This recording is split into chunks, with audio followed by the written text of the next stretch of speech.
Journée spéciale Ski Hit, l'événement des innovations et des talents depuis le Vélodrome de Saint-Quentin en Yvelines. Le salon Ski Hit, ça continue et je suis avec Cécile Chatagnon, responsable marketing, et Esteban Pulido, stagiaire à Thales. Alors bonjour déjà à tous les deux.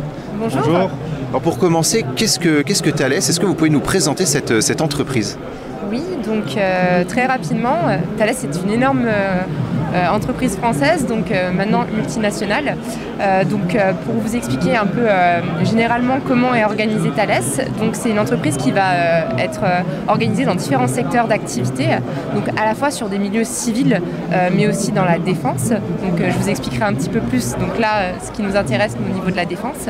En termes civils et défense, donc c'est une entreprise d'ingénieurs. Donc on est une entreprise qui va œuvrer dans des domaines très technologiques, à la fois pour par exemple de la protection de data civile, pour tout ce qui va être cybersécurité, etc., pour du transport, pour aussi donc tout ce qui va être au niveau airborne, à la fois défense et civile, par exemple des radars, etc.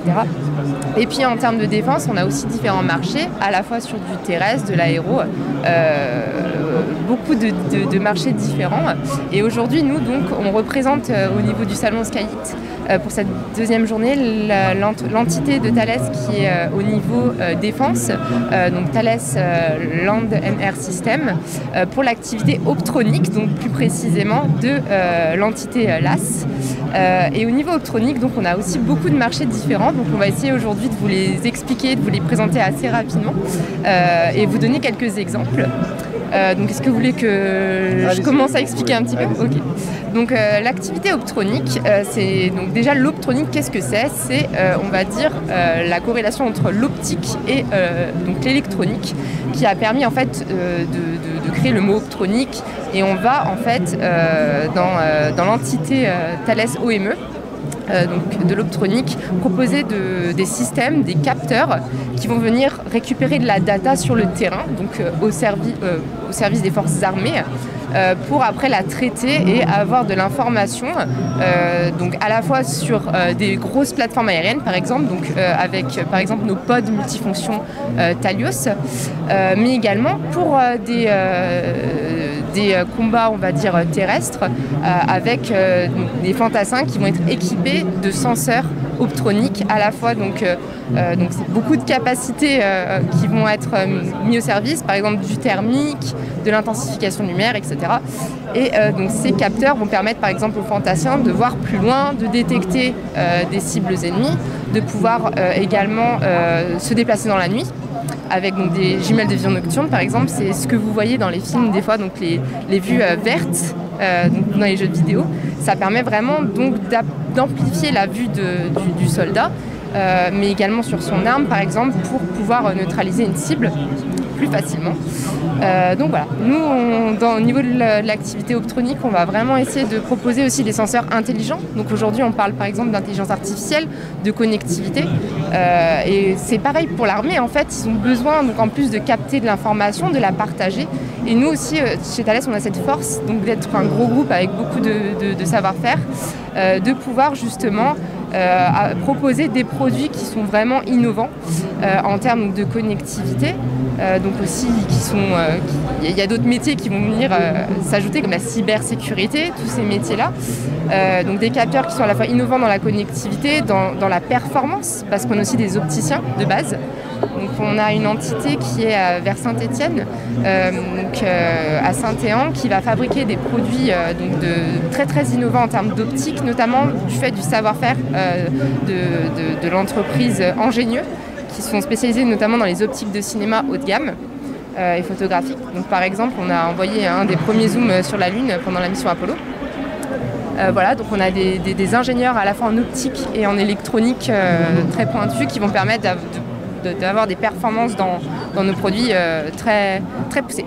Alors, vous avez évoqué plusieurs fois justement l'innovation. Le domaine militaire, c'est justement un domaine où il faut toujours innover? Je dirais que oui.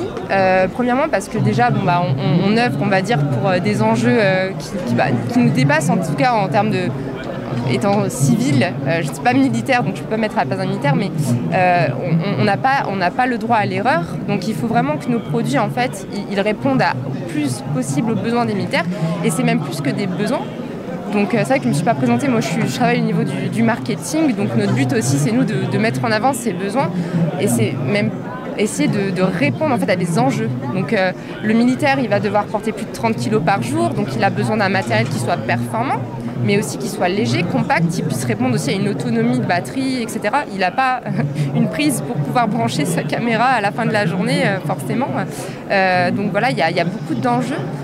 Et l'innovation, c'est pas seulement du coup apporter plus dans un produit, mais c'est répondre à la bonne situation, au bon contexte, en fonction du bon profil. Et c'est ce qu'on essaye de faire avec nos produits, en proposant plus d'innovation dans des choses plus compactes. Par exemple, notre nouvelle caméra thermique Sophie de nouvelle génération. Donc en 2,5 kg, on va remplacer beaucoup d'équipements, on va mettre beaucoup d'équipements de fonctionnalités dans un seul équipement. Donc au lieu d'avoir 5 produits de 9 kg, il va avoir plus que 2,5 kg finalement dans son sac à dos. Et en augmentant par contre les performances. Ça ne veut pas dire qu'on diminue, donc c'est tout là le travail de l'ingénieur. C'est d'augmenter la performance tout en réduisant le poids, l'ergonomie du produit, etc. Donc voilà, l'innovation, c'est pas que rajouter, c'est aussi faire des bons compromis. Thales, c'est aussi une entreprise qui recrute dans les formations, stages et emplois. Quels sont les profils, en tout cas présents ou recherchés au sein de Thales ? Donc forcément, comme je l'ai dit, l'innovation c'est au cœur de Thales. Donc on a beaucoup de profils plutôt ingénieurs, scientifiques qui vont être bien sûr recherchés chaque année dans différents secteurs. Par exemple, nous en termes chez OME, donc on a à la fois pour de l'airborne, du soldat, etc. Et puis différents métiers. Je parlais d'intelligence artificielle, voilà, tout ce qui est optique, optronique, forcément, mécanique aussi. Donc un produit, il y a beaucoup de complexité. Il y a du codage, il y a beaucoup de métiers on va dire qui traitent plutôt sur du scientifique et de l'ingénierie. Après c'est vrai que l'industrie de la défense depuis pas très longtemps, mais je dirais depuis une vingtaine d'années, les métiers transverses dont le marketing se développent énormément, notamment avec le fait il y a beaucoup de concurrence, mais aussi on a des produits très innovants, il faut arriver aussi à expliquer qu'est-ce que ça apporte, etc. Donc les équipes marketing, en tout cas et commerciales, se développent aussi. Par exemple, Esteban a rejoint l'équipe il n'y a pas très longtemps pour un stage. Donc, Alors justement, voyez, Esteban, vous avez rejoint donc l'entreprise en tant que stagiaire. Quelles sont vos missions ? Quel est votre profil et vos projets justement ? Alors j'ai un profil donc école de commerce. Je suis en deuxième année d'un bachelor. Donc je suis pas originaire de région parisienne.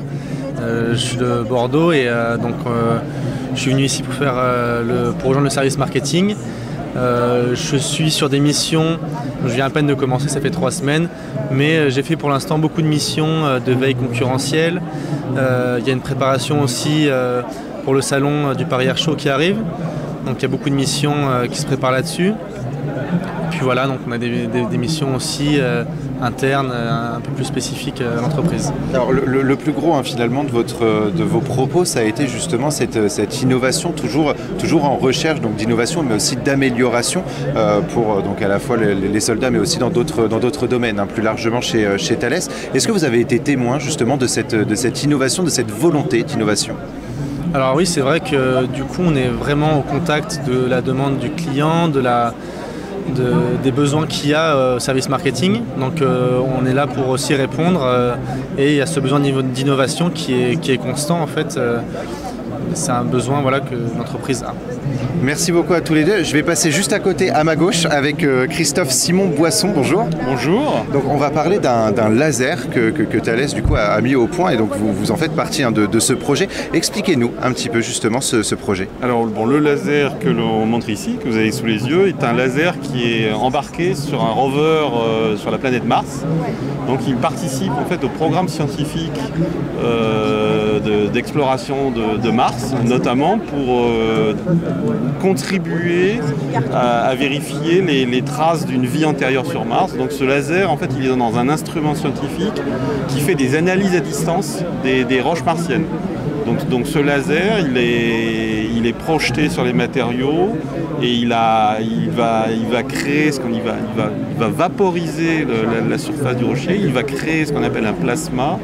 Et dans l'instrument, il y a un détecteur qui va enregistrer les signatures spectrales de la lumière qu'il détecte. Et à partir de là, l'instrument va être capable de définir les éléments chimiques, les atomes qu'on trouve dans cette roche.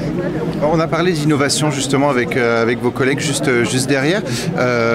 Là aussi, c'est une innovation importante. C'est une innovation et notamment ce laser en fait a été adapté, je dirais, d'un laser qu'on vendait dans l'industrie, dans la recherche.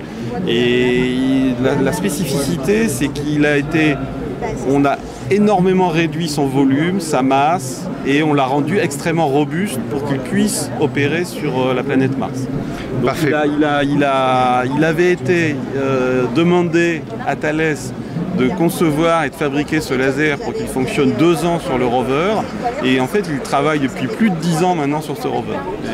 Avec 1 million de tirs, donc il a donné beaucoup plus qu'attendu. Il a été vraiment, tous les objectifs ont été atteints, voire dépassés.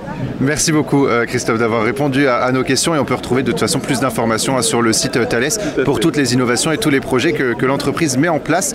Et on continue du coup la poursuite du salon Ski Hit. Retrouvez Ski Hit sur le site sqy-it.fr et cette émission en podcast sur radiosensation.fr.